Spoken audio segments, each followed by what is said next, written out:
Sera déçu. Si tu viens à Jésus parce que tu cherches le travail, tu n'auras même pas. Qu'est-ce qui te fait venir à Jésus? Qu'est-ce qui te fait venir à Jésus? Qu'est-ce qui me fait croire en Jésus-Christ? Alléluia. Ça doit être la première question que tu as dans ton cœur. Je viens à Jésus parce que je veux sauver mon âme. Je viens à Jésus parce que je veux vivre l'éternité. Je viens à Jésus parce que je l'aime. Je viens à Jésus parce que je veux le connaître. Je viens à Jésus parce qu'il est Dieu. La Bible me dit, vous connaîtrez la vérité et la vérité vous rendra libre. Tu connaîtras Jésus et Jésus te rendra libre. Tu connaîtras Jésus et Jésus va t'introduire dans ta destinée. Tu n'as pas besoin de venir à Jésus pour un mariage, mais tu dois venir à Jésus pour le salut de ton âme. Alléluia. Pour sauver ton âme. Ce qui compte, quand on parle de mariage, bonheur, santé, élévation, prospérité, richesse, tout ça, c'est naturel pour quiconque a cru. C'est naturel que la santé soit ton partage. C'est naturel que tu enfantes. C'est naturel que tu te maries. C'est naturel que tu fais des affaires et des affaires prospères. Tu n'as pas besoin de venir à Jésus pour avoir la prospérité. Tu n'as pas besoin de venir à Jésus pour avoir la guérison. Parce que même les charlatans le font. Les charlatans donnent la guérison. Les charlatans donnent la richesse. Les charlatans donnent. Alléluia. Tu n'as pas besoin de venir à Jésus pour ça. Cela veut dire si ton objectif principal de venir à l'église, c'est pour avoir un mariage, ne viens plus à l'église. Si ton objectif principal de venir à l'église, c'est pour avoir la richesse, ne viens plus à l'église. Parce que tu n'as pas besoin de venir à l'église pour ça. Viens à l'église parce que tu veux connaître Dieu. Viens à l'église parce que tu aimes Dieu. Viens à l'église parce que tu veux nourrir ton âme. Viens à l'église parce que tu te sens bien dans sa présence. Viens à l'église parce que tu fais partie de ce royaume. Alléluia. Viens à l'église parce que tu l'appartiens. Le fait de courir derrière quelque chose est une preuve d'une maturité que cette chose-là, en réalité, c'est déjà en toi. Tu cours derrière la voiture, alors qu'en réalité, c'est la voiture-là qui doit courir derrière toi. Tu cours derrière le mariage, alors que c'est le mariage qui doit courir derrière toi. La foule était là pour chacun bousculer parce qu'il veut voir le Messie, il veut voir Jésus. Alléluia. Amen. Mais la Bible dit, il y a un jour, Jésus les a rassemblés tous. Il a dit quelque chose. Tout le monde l'a abandonné. Tout le monde est parti. Jusqu'à il se retourne et demande à ses douze. Vous aussi, vous ne partez pas. Amen. Tout le monde l'a abandonné. Vous aussi, vous ne partez pas. Ses disciples ont dit, à qui irai-je? À mes paroles de la vie éternelle. Cela veut dire les 12 étaient auprès de Jésus, pas pour avoir ceci, pas pour avoir cela, pas pour avoir l'honneur, pas pour avoir la gloire, mais ils étaient auprès de l'Éternel parce qu'ils ont vu le salut en lui. Alléluia. Amen. Mais les faux chrétiens l'ont abandonné. Ceux qui sont venus parce qu'ils ont compris que le type là est l'onction. Le type là, alléluia. Amen. Ne soyons pas ainsi. Ne sois pas comme ça. Jésus n'est pas à la quête de la foule, mais Jésus est à la quête des disciples. Il est à la quête des disciples. Et il a dit, un disciple accompli, c'est celui qui se charge de porter sa croix et de le suivre. De le suivre. Porter ta croix et le suivre. Alléluia. Amen. Donc si l'objectif principal pour lequel tu viens ici, c'est pour... Tu veux casser la chaise? Si l'objectif principal pour lequel tu viens ici, c'est pour... Je ne sais pas. Tu n'en as pas. Voilà pourquoi certaines personnes parfois à l'église ne sont pas visitées. Amen. Parce que quand Dieu regarde en eux, leur inquiétude, c'est leur égocentrique. Leur inquiétude, c'est leur égocentrique. Ils sont seulement là, Seigneur, bénis-moi, bénis-moi, bénis-moi. Je veux. Dès qu'il l'a, pouf. Seigneur, c'était bon, hein. C'était bon. Alléluia. Attends encore quand je vais chercher à voir quelque chose, je vais me souvenir de toi. Jésus n'aime pas comme ça. Dans ta maison, que ton cœur bat pour le Seigneur. Dans ton travail, que ton cœur bat pour le Seigneur. Partout où tu vas, que ton cœur bat pour le Seigneur. Pour le Seigneur. Alléluia. La vie éternelle est plus sucrée que la vie que nous vivons ici. Il dit, à quoi servirait-il à un homme de perdre son âme et de gagner le monde entier? Notre ancêtre dans la foi, Salomon, alléluia, il a passé toute sa vie à vouloir expérimenter les choses de la terre. Mais à la fin, il s'est rendu compte que tout n'est que vanité. Poursuite du vent. J'ai passé. Est-ce que ça t'arrive parfois? Tu donnes tous tes efforts. Alléluia. Amen. Comme par exemple, la jeune dit, je me suis battu, donnez tous les efforts. Jusqu'à quand c'est debout et dit, donc c'était ça. C'était ça. Tu te donnes tous tes efforts pour acheter une paire de chaussures. Finalement, quand la paire de chaussures est là, ça t'énerve même. Alléluia. Amen. Ça t'énerve. Parce que tu comprends qu'en réalité, le cœur de l'homme ne peut pas être satisfait s'il met son cœur sur les choses de ce monde. Alléluia. Amen. La satisfaction vient de Christ. La satisfaction vient de Dieu. Si tu veux que pour être satisfait, il faut que je roule en dernier cri de voiture, il faut que je sois bien parfumé, costumé, il faut que j'ai le compte bancaire, il faut que, bien aimé, tu n'auras jamais la satisfaction, même si tu as ça. Jamais la satisfaction. Amen. Le tout repos, c'est sur le Seigneur. Le tout repos, c'est sur le Seigneur. Amen. Alléluia. Amen. Amen. Amen. Donc, mon bien-aimé, ma bien-aimée, que ta motivation soit réelle envers le Seigneur. Amen. Que ta motivation soit réelle envers le Seigneur. Quand Salomon, dans ses débuts, il a prié. Amen. Amen. Il a prié. C'était un bon enfant au début. Un bon chrétien comme nous. Amen. Quand il n'avait pas encore tout l'argent et la richesse, il connaissait prier. Il connaissait chercher Dieu. Alléluia. Amen. La Bible dit qu'il a cherché la face de Dieu jusqu'à ce que Dieu s'est révélé à lui. Et Dieu lui demande, mon fils, tu m'as tellement demandé, tu veux même quoi au juste? Alléluia. Amen. Il a dit, je veux la sagesse. Je veux te connaître. La sagesse me dit, je veux te connaître. Il n'a pas commencé à citer, je veux être le roi le plus puissant.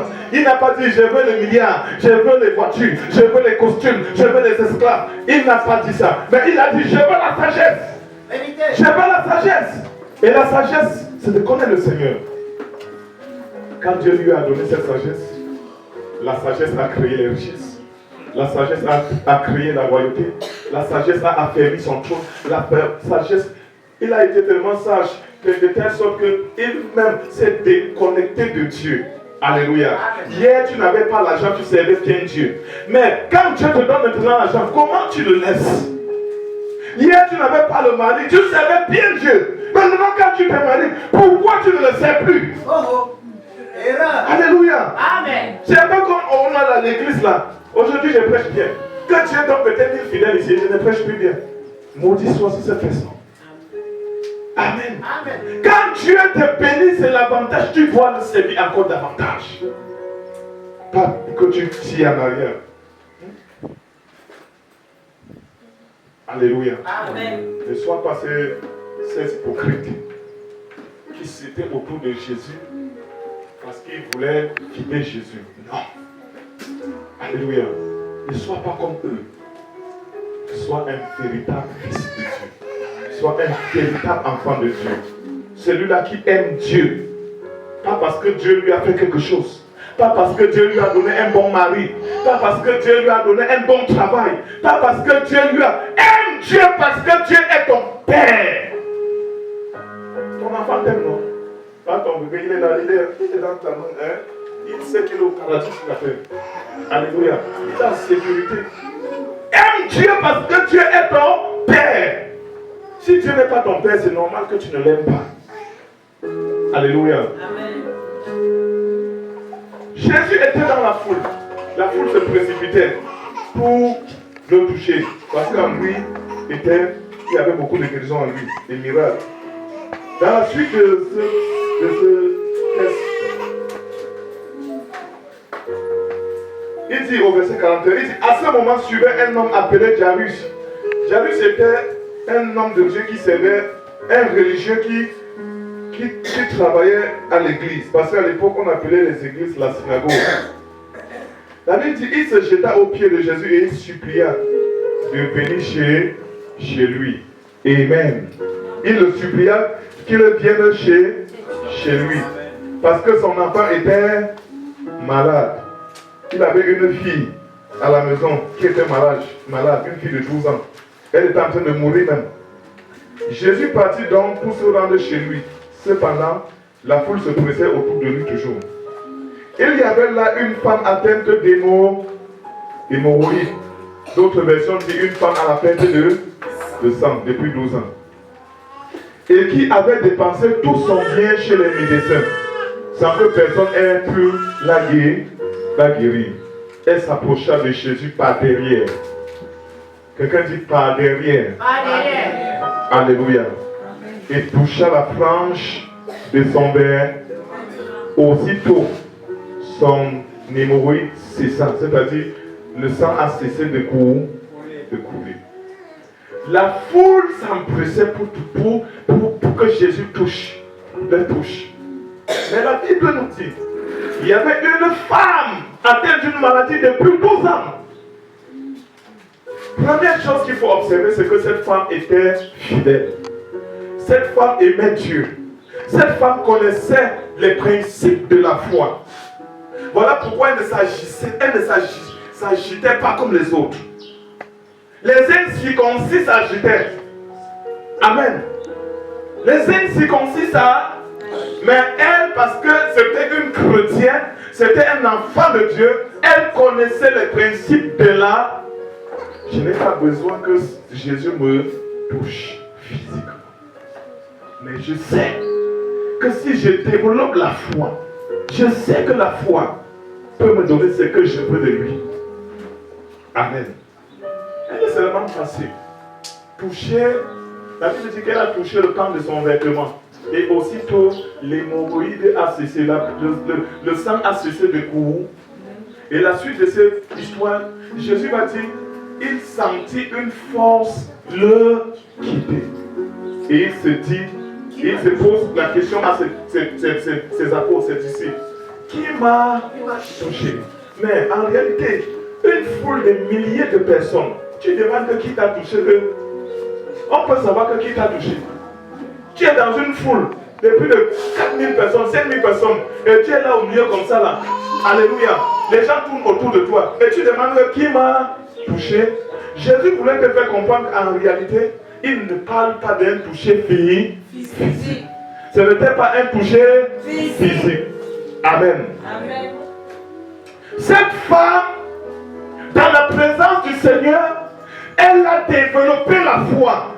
Elle a développé la foi. La foi que celui-ci est le Messie. Et il a la solution à mon problème. Il suffit seulement que je me connecte à lui par la foi. Et mon problème sera résolu. Tu viens à l'église, mais ton cœur n'est pas connecté à Dieu. Tu n'es pas connecté à Dieu. Voilà pourquoi tu peux venir à l'église. Tu rentres encore avec ta maladie.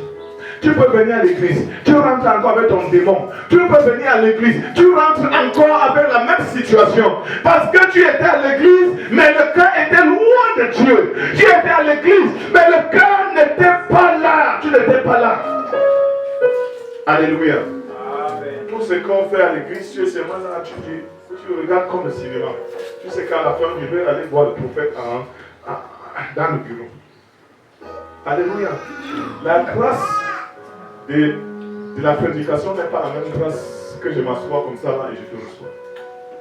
Pendant que la parole de Dieu est prêchée, écoute la parole avec foi. Connecte-toi Connecte-toi à cette parole. Accepte la parole de Dieu en toi. Cette parole va te guérir.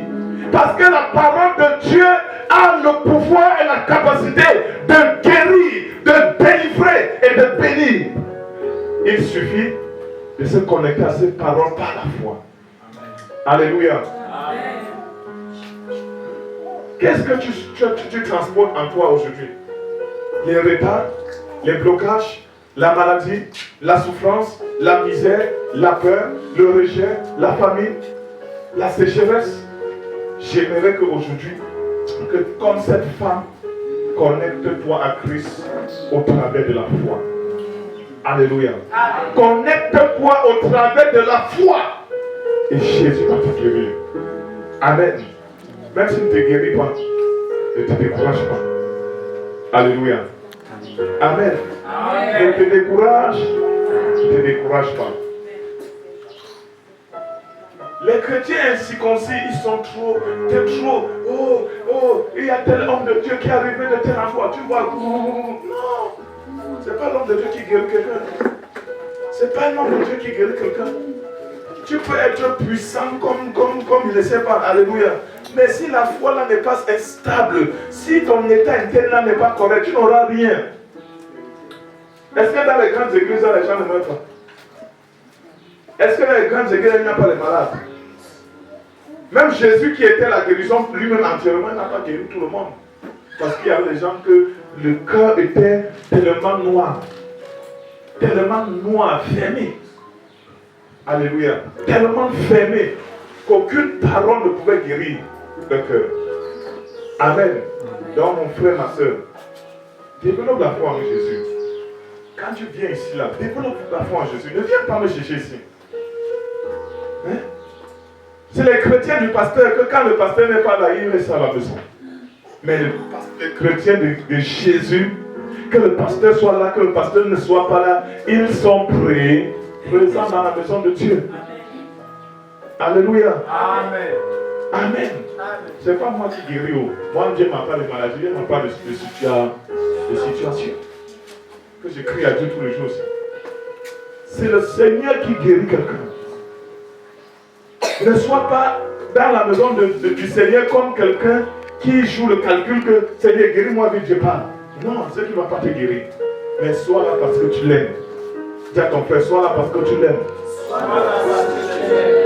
Alléluia. Amen. Amen.